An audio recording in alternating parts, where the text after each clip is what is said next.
some content I have a reluctance to get into, and I have to question myself whether it's worth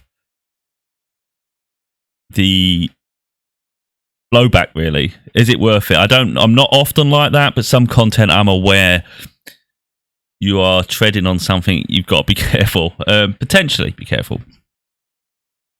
Now, what I would say just before we start, if you're not spiritual or you have no interest in it, you're better off staying away, just because there will be some spiritual aspects to this that may irritate.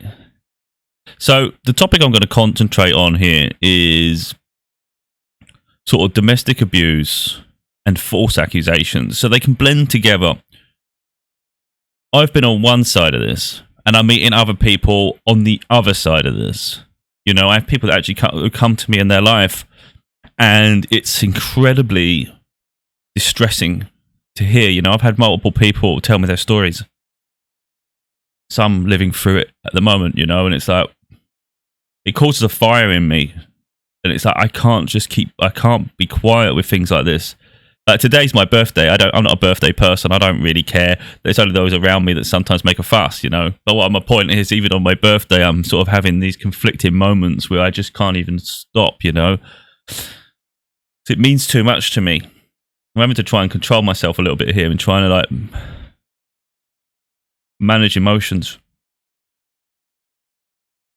It's the attachment that people have to others can be quite insane. Like, the attachment is that strong that people feel a possession over someone to the point where they want to control them, but also restrict their every move, have a dominance, and make that person their puppet. Almost it's like that person is their source of energy and their existence. And that's on both sides. So if you're falsely accused of someone, that's someone trying to dominate you, suppress you, so you can't be and live yourself, live your perfect life, your happy life. Effectively, they hold you prisoner.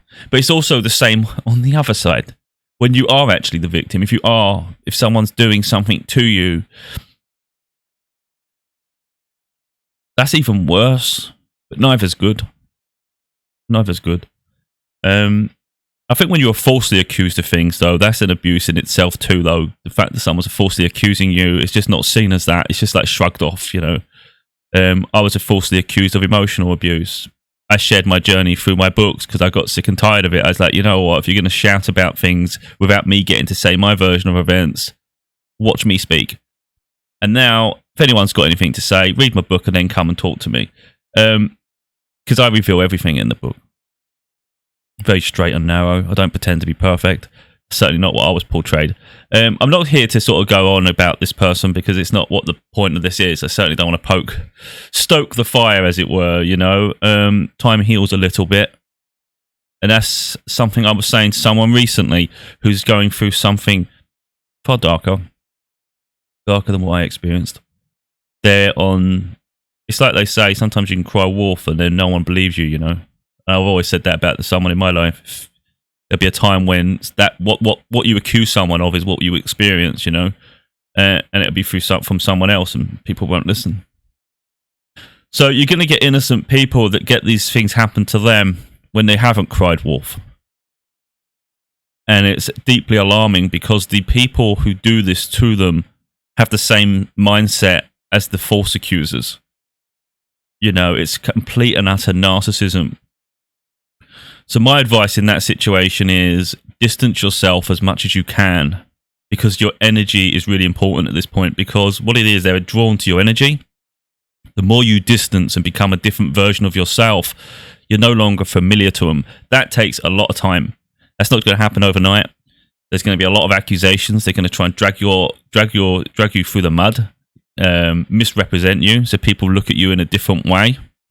My advice is always be truthful. Have integrity, be authentic, just maintain your narrative. You know, if you're telling the truth, you don't have to lie, so you don't have to sort of overthink anything. These people that come up with these false narratives, the abusers, nothing adds up. It doesn't make sense in the end. So the truth unravels in the end, but during the hardship and the struggles, it's demoralizing. It's easy to lose your strength and lose your resolve and think, is it worth this? And sometimes people fall back into the pattern of going back to that toxic situation because it's familiar. And it's like, no, keep being yourself. It's going to get hard. You're going to have days when you're going to feel low. You're going to feel weak. That's okay. You can't be strong all the time. We're human. We're going to have our low days. Most people, when they tell their stories, they leave all that out. Throughout my whole journey of my healing journey, I've shown people at my weakest. I've shown people at my saddest. I don't hide any of it because I want people to see all of it. I want people to know, look, this guy's strong now. Where did he come from? Look at him. He had a low day there. He had a low moment there. He was really losing hope. It's part of the journey. You have to shed those layers. But the first layer is the hardest because the first one is like you having to be that vulnerable self against a malevolent force that is trying to sort of destroy you. At that point, they're stronger than you. They're stronger because they have it all planned out in their mind. They already had this. They already had that control over you. You know, they already tried to make you feel small, and they're going to keep pointing at it. You're not good enough. You're a waste of space. You're not going to be anything. Look at you wasting your life. You're nothing. No one's going to want you. That's how it's going to start. That's how it's going to start. They're just projecting. Over time, they'll realize how amazing you were, and that's why they couldn't let you go. Then it'll eat them up that you're with someone else. But what's important is you don't replace that person with a similar person, you know? Raise your levels. And they'll be resentful. There'll be bitterness. They will use children as a weapon. That is the best tool they can have because what do you love the most in this world? What could destroy you? You know, because if they haven't got you anymore, what can they use as a tool to get to you? Your children. It's the best way to get to anyone, isn't it? Let's tug at the heartstrings. Sad thing is they end up destroying that relationship with the child. Sometimes it doesn't get to that point because sometimes they can literally alienate you from your child because I've seen situations like that as well and I've heard people tell me of what's happened to them. I always say time's a healer, but sometimes, sadly, it's not because I think a child gets manipulated that much. Sometimes their mind can be warped and they can only understand as an adult what they were told. And it's like, sadly, that it doesn't make sense. It doesn't always work out. Sadly, we go through court and the courts don't always favour the truth. You know, they get manipulated so much, they end up with a bias. It's unreal. So you can't guarantee court will go in your favour. You'll get an answer, a resolution. But effectively, all we can do is focus on our own life and our journey, regardless of what the results are. You just have to deal with the hands that are dealt. We can sit there in self-pity. We can fall apart. It's not going to change the circumstance. It's like a psychic medium said to me earlier in my journey when I was going through the situation with my daughter. She said, so much is going on around you that you can't control. And I kid you not, that stays with me to this day. I don't hear the words, but I'm aware of it. So now I'm aware that sometimes I just can't control something. What can I do? I can only control me in this state and situation. What can I be in now? There's no point me worrying about tomorrow. There's no point me worrying about what someone else is doing. There's no point me worrying about anything other than what I can do today. After that, it's not, I can't be responsible for everything, So it's like I've learned that it's not some things are not for me to feel guilty about because I had no control. I can't repair something that wasn't nothing to do with me, Someone else's actions they're going to have to live with. You can't put everything on someone else and say, look, you should have fought harder. No, I did the best I could. I had the hands that were dealt. That's it. And that's how we learn. That's how our strength of character comes through, But like I say, eventually people see the truth. They can see who's telling the truth, who is honest and sincere, whose story's never changed, And that stays. Well, I don't know what happened to my phone there, but that stays through, And that's the way I see it: is always have integrity, always tell the truth. And it's like you're going to have days when you're low, but don't feel like that you're being weak and you're not good enough, because that's when the voices will come in. That person telling you you're not good enough, you're not going to amount to anything. You'll outshine them eventually. But it's like with our children, it's the hardest thing because other things you can let go and say, don't worry so much. Don't give them the power If you see your child's being manipulated and you see your child's upset and you can see the wrongdoings, that's when that's when I would react. I am incredibly defensive of my daughter, but now I know she speaks up for herself a lot more, so I don't have to do it so much. But there was a period when I had to do all of it, and believe me, the war that ensued. Every time she was upset, every time there was an injustice in her life, I kicked off like crazy. I was, and I'd admit that. I'm not going to shy away from that.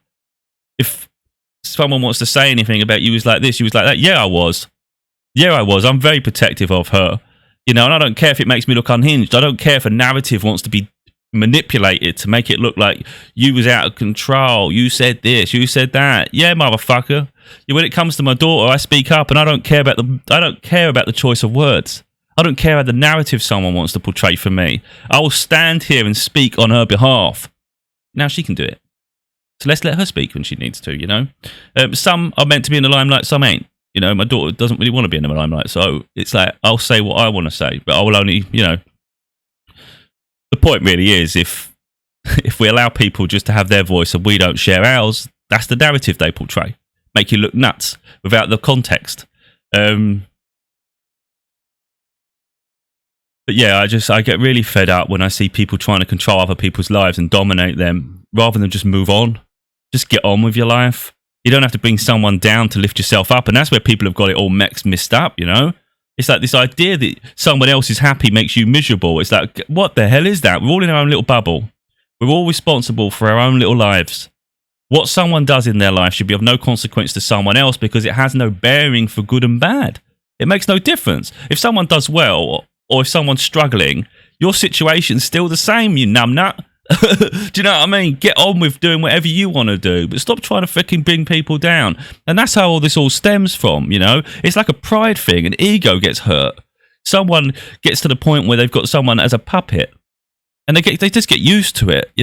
That's my puppet. That's my toy. That's always there. And it's like, as soon as they lose that sense of control, it's almost like they've lost their sense of self. So now they feel vulnerable because they've got no one to control. Effectively, they'll always find someone else to control, and I think that's the sad fact. Once you've freed yourself, guess what? There's going to be another victim. They'll always find a victim. But the way I see it is, like anything like that, the people always run out of luck, They'll meet the wrong person. A bit like in my situation, if you're totally honest, the family side of what I'm up against in my situation, I think they met the wrong person in me. Everybody else was walkover. So they were used to manipulating and bullying and dictating and dominating those that were partners, if you like. When things didn't work out with me, they met someone that is quite resilient. I speak my mind and I haven't relented. And they've realised that, wait a minute, not everybody's the same here. Some people are a bit different. We better be a bit careful here because this one is a bit reactive. And that's how it is, like I said, I speak up for my daughter. It's not about me. But I share my journey, and it ain't to keep digging at people. It might look like that, but it's not. It's like I get people I come across people who have been through some absolute traumatic circumstances. And I think it's very rare for someone to have the strength. I don't want to say courage because it's not fair. Let's say strength. It's hard for people to have the strength to tell their story when they're so vulnerable and it's so personal. They go through these things, and it's like, how does the world change if we can't talk about it? If there's no one strong enough to say what happened, for me, it's not a case of keep digging into the people involved in my circumstance. It's trying to light on what happened and say this is rife. This happens everywhere. And it's not fair. It's not right. There's so much debate on all of this, It can go so far because once you start going to custody and we start going on to the child thing, it can go a bit chaotic, to be honest. Again, pick your battles, There was a certain thing I saw today and I was like, oh, I'm not getting involved today. Not of all days. It's my birthday today. You know what I mean? Let's not get involved. Yeah, because I talk about a lot of topics, and I kind of like, I'm trying not to go too far one direction or the other, but when it comes to this and you see someone struggling, I just want to give them the strength and see for themselves that nothing stays the same. But it's up to us to remove ourselves from toxic circumstances. I've spoke about that in terms of the job I left. But before that, it's like the situation. Like, I had to walk away from family court in the end with my daughter. You know, the first court hearing, the judge had so much respect for me by the end because he could see through the bullshit. You know, the amount of lies against me. It was said that my my barrister told me after court how much respect they had for me. And that was nice, you know. And then you go back to court again a few years later and you're just not getting anywhere. And I was like, wait a minute. I've seen this before. And this is where it really comes down to our perceptions and understanding, you know. Like, we have to learn. So as much as you want justice in court, you're not always going to get it. So I'm watching court unfold. They're not listening yet again. It's all these narratives. They just pick a piece, pick the pieces they want to hear. It's like these sound bites, you know. That's what they want. No evidence. It's not evidence. It's not the child. It reached a point where my daughter doesn't even trust any of the court people because they haven't listened to her. So that, why are you talking to her if you're not even listening? And she saw that for herself. And I'm like, you people are crazy. So I just wrote a statement to the court and said, I'm done. I'll come back at a later date because I'm not doing this. If you're not going to listen to her, which I'm here for her, and until any of you can start focusing on her, I'm not even bothering anymore. So I walked away. Now, that seems insane considering my daughter's my world. But it reached a point where I was looking going, wait a minute, I'm getting caught up in this toxic hell here. Effectively, what my ex was doing was keeping me on a shoestring, you know, like a puppet master. It's like she knows can't do anything. Can't do anything in career. Can't move forward in my life. I'm stuck and bound by this circumstance of trying to have just like a moment with my daughter. Keep pulling her in, pulling her out, pulling her in, pulling her out. So that's my life. And I'm like, what the hell? You get to have the family you want. Whether you're happy in it is not my problem. You know, you creating this. If you want to be in that, create a new family somewhere else, that's not my. It's nothing to do with me whether you're happy or not. That's what you created. So you get the opportunity to have a happy life. You know, you can go on holidays, you can do what you want if you choose to. I don't have that luxury. I'm bound by this nonsense all the time. And it's like, I'm not having someone have that control of me. No way in hell. No. So I'm going to walk away from this and I'm going to build myself up and I'm going to start focusing on things that uplift me and build a better life for my daughter for when she can come home. And that's what I've been doing ever since. And I look back and go, God damn, that was the best thing I ever did. Sometimes you have to walk away for everyone, you know? It's like that's what it's done for me. It's like my daughter gets to see me shine. She gets to see me grow. She gets to see me on this journey saying, look, he's resilient as hell. You know, there's no point keep batting your head. Otherwise you keep bashing your head against a wall. Like bang, bang, bang, bang, bang. Doesn't mean give up entirely and don't do the right things, you know, or never try at all. But it's like we have to learn from patterns. And it's the same in these relationships. Don't be with anybody. First of all, forget the toxic side. Don't be with someone you don't love. You know, if you don't love them, don't be there. What's the point? It's a waste of life. You're missing out on a true love. Why would you be with someone for the convenience of it? That's a meagre existence, isn't it? I couldn't do it. If I'm not in love with someone, I just can't. I couldn't be in that presence. That would irritate me. I'd feel like a trapped prisoner. I'm not a caged animal. You know. So, like I say, when it's breaking away from a toxic situation, though, they will try and keep hold of you. But it's like we all have free will, and we should all be free. None of us should be trapped and caged. No one owns us. We're not slaves. But that's how people want to perceive it, and they'll twist it. They'll twist it. Oh, but I love you, and it's not because of this. It's because I love. It's no, mate. That is not how you treat people. You treat people by giving them freedom. They get freedom of choice. You know, freedom of expression. That's how you truly love someone, by setting them free. If you can't allow someone to be free, then you don't love them. That's how you can see true love. You know. But anyway, these people will try to control you. But the way I see it is you've got to have that strength and resolve to keep pushing forward no matter how hard life gets. But it's important not to beat ourselves up when we have a moment of weakness, you know, because it's in those weaknesses that we reflect. It's like we keep shedding layers, you know. Sometimes we don't even see the growth, but it's like those around us will. They'll see us at our lowest, but they'll also see us getting better. Then we'll have a relapse. Then we'll get better and stronger. We'll have another relapse. Then we'll get stronger and stronger. And eventually people will look and go, God damn, they've got something about them. They're so resilient. That's what it takes. You don't just flip a switch and you're completely resilient. You can have breakdowns. You can have low days. Everything challenges us. It challenges our way of thinking, our moral compass, our fortitude, you know. So like I say, I still have low days. They just don't last as long. You know, my low day now is like a day, maybe half a day, maybe a few hours. You could see me and I might have a really low morning or a little evening. You'll see me the next day, or you might see me in the afternoon. I'm all right, you know, and that's the level I'm at now. the transcendence is like boom, boom, boom, boom, boom. But anyway, I just want to show people that really there is a light at the end of the tunnel. And it's like, don't be so hard on yourself and just see how amazing you are, even if others don't. Because some people just don't deserve us, you know?